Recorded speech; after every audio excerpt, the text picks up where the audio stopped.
Okay. Yay! Madilim! Kamusta ka, Mr. B? Sunog ba ako? Anino.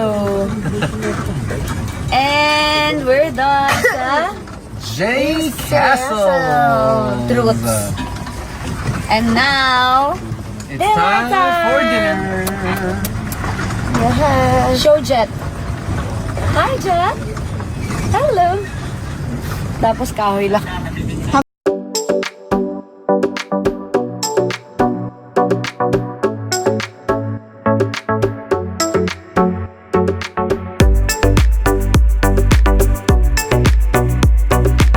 Isang masaya at makabuluhang family outing ang ibinahagi ni na Katrina Halili at Chris Lawrence nitong isang araw kasama ang kanilang anak na si Katie. Sa kanilang ibinahaging kwento, unang nagtungo ang mag-anak sa The Vineyard at Tanawan kung saan nag-enjoy sila sa isang masayang night swimming.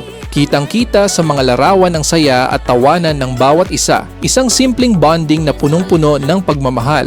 Matapos nito, dumiretso naman sila sa J Castle's Amusement Park na ayon kina Katrina at Chris ay isa sa mga paboritong puntahan o happy place ni Katie.